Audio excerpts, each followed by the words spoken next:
तक कराना पड़ेगा हमें, या तो आप 20 तारीख से पहले आ जाओ। अच्छा 20 तारीख से पहले तो हाँ। देखते हैं, अभी मैं आपको बताती हूँ ना।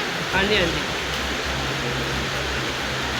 अच्छे से हो गया ना सारा काम? हाँ बिल्कुल अच्छे से हो गया।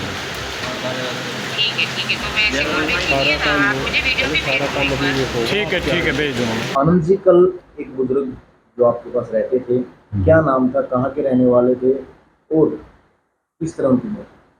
उनका नाम था शिवचरण राम रतन गुप्ता और ये महाराष्ट्र के रहने वाले थे। करीब 1.5 साल पहले हमारे पास आए थे। क्या तो करते थे? करते तो पहले तो ये बताए कपड़ा व्यापारी थे, बॉम्बे में कोई अच्छा ठाडा ब्यों था इनका, पैसे वाली सामी थी, मगर समय तो पता नहीं किसके साथ क्या करा दे, तो इनके हालात ऐसे बने कि ये सोनीपत आश्रम में आ गए। मियाँ बीबी आए थे, इनकी घरवाली कई साल पहले गुजर गई थी, उसके बाद ये मेरे आश्रम में आ गई थी। बच्चे कितने? बच्चे इसकी 3 लड़कियां हैं। क्या करती हैं? बड़ी लड़की नेपाल में टीचर है और उससे छोटी आजमगढ़ में है यूपी में, और सबसे छोटी बॉम्बे में। तीनों टीचर हैं? नहीं ये तो नहीं पता तीनों टीचर हैं, मतलब 2 जरूर हैं टीचर। आपने बताया नहीं उनको कि आपके पिताजी? नहीं बताया, देखिए मतलब इसकी तबीयत करीब 20-25 दिन पहले एक बार ख़राब हुई थी, तो मैं फिर इसको हॉस्पिटल में लेके गया। उसी टाइम मैंने दोनों बेटियों को फ़ोन किया, तो इनकी तबीयत थोड़ी ढीली हो रही है, आप मिलना चाहो तो आ सकते हो। उन्होंने कहा अंकल ठीक है हम आते हैं, मतलब उनका फिर बस टाइम ना लगने के बाद या किसी को क्या कहे, उनकी अपनी सोच थी, भाई यही करते रहे कि आते हैं, और वो नहीं आई। डेथ होने के बाद? डेथ होने के बाद भी ये रात को 3:15 साढ़े 3 बजे करीब डेथ हुई इनकी। उसी टाइम मैंने दोनों बेटियों को फ़ोन किया, तो उन्होंने फिर भी ये कहा कि दूर इतनी है कि हम तो आ नहीं पाएंगे, आप इनका अंतिम संस्कार करा दो।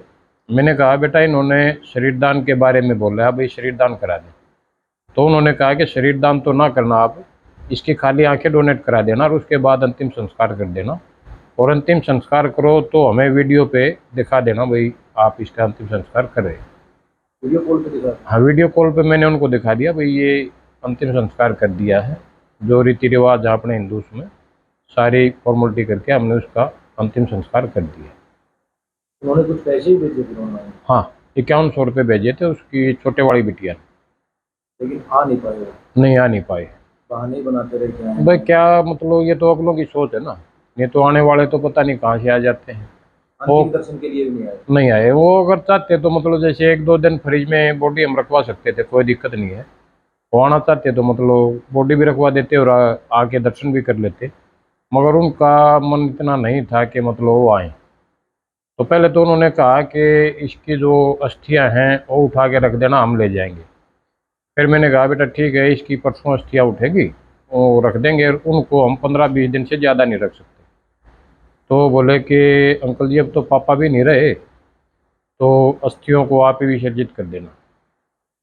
अस्थियां भी बच्चे करे नहीं आए? नहीं बच्चे नहीं करेंगे, मैंने ही जाके करवानी पड़ेंगी। क्या कहेंगे इससे? समाज को तो एक बहुत बड़ा आईना हो गया है, तो कि बच्चों के पास इतना समय नहीं है। जिस माँ बाप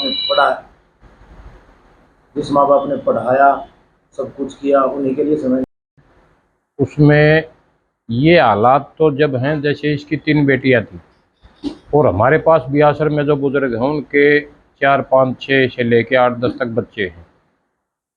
अब जाके ये हालात है, और आने वाला जो समय आएगा जिसमें हम रुके हुए हैं कि हम 2 हमारे 2, और उन 2 का ध्यान सिर्फ आज के दिन इस मोबाइल में है। छोटे से बच्चे को मोबाइल चाहिए, इसके अलावा अड़ोस पड़ोस जानकारी रिश्तेदारी उनका कोई मतलब नहीं है। तो आने वाली स्थिति जो है बुढ़ापे के लिए सबसे भयानक वही होगी। जी, कल एक अंतिम संस्कार किया गया, कहीं ना कहीं समाज को भी एक आईना दिखाने का मामला है कि जिसके लिए दिन रात दौड़ होती है, उन्हीं बच्चों के लिए समय नहीं। बिल्कुल। क्या करें? कल ये एक अपने वृद्धाश्रम है सोनीपत में, सूरीपट वाली गली में आनंद जी चला रहे हैं, वहाँ दोनों ये मियाँ बीबी रहते थे और उनकी डेथ हो गई थी, इनकी मिसेज की, और इनकी 3 बेटियां हैं। तो इनका फ़ोन से संपर्क रहता था, फ़ोन पर इस पर रहता था, इनके फ़ोन पर ये बात करता था, फ़ोन भी रखता था अपने पास में। ये जो वो इनकी डेथ हुई उससे 3-4 दिन पहले हमने फ़ोन भी कराया है, भाई आप आ जाओ एक बार, ये की स्थिति ज़्यादा नाजुक हो रही है। तो उन्होंने ये बोला जी हम दूर पड़ रहे हैं, हमारे से नहीं आया जाएगा, और जब आप दाह संस्कार करो तो हमारे वीडियो कॉन्फ्रेंसिंग दोबारा एक बार दिखा देना। और उन्होंने तीनों ने मिलकर शायद उनको पास 5100 रुपये भी भेजे कि एक लड़की तो महाराष्ट्र में रहती है बॉम्बे, और एक नेपाल में रहती है इंडिया से बाहर, एक यूपी में रहती है।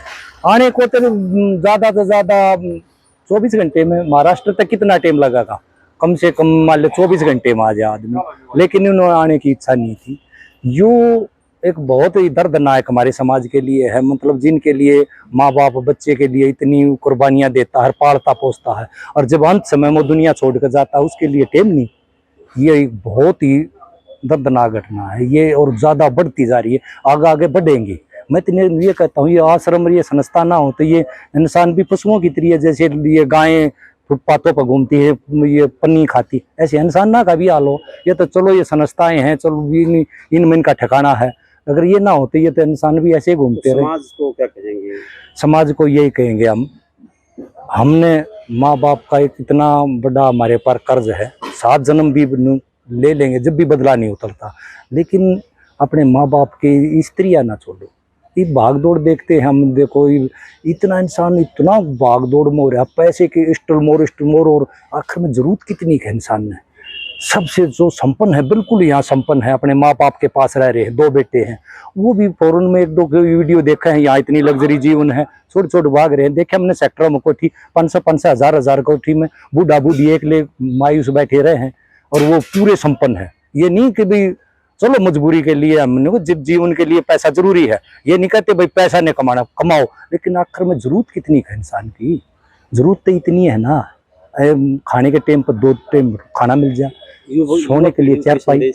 युवा पीढ़ी का तो ये करेंगे जी, युवा पीढ़ी को है ना अपने माँ बाप का सेवा जरूर करनी चाहिए। अगर आज हम नहीं करते हैं, एक दिन वो दिन हमारा भी आने वाला, युवा पीढ़ी का भी दिन एक दिन बुजुर्ग सभी न होना, बूढ़ा होना है। अगर आज हम जैसा कर रहे हैं ना, वो कर्म का फल कभी भी उधार नहीं रखता, कर्म का फल उल्टा वापिस आता है, जरूर आवा है। ये सीरला में नाटका में भी बार बार संदेश दिखा हुआ है, भाई जिसने पहले इसे करे पाचा बुढ़ापा कैसा होया, इससे भी जागना चाहिए। यह पक्का मैं आपके चैनल के माध्यम से कहूंगा युवा पीढ़ी को, अगर हम आज जैसा बीज बोते हैं ना उसको काटने के हकदार पक्के हैं। अगर आपने बबूल का पेड़ बोया तो किकर लागेंगी, सूड़ लागेंगी, आम नहीं लागेंगे, आम का पेड़ बोया तो आम लागेंगे।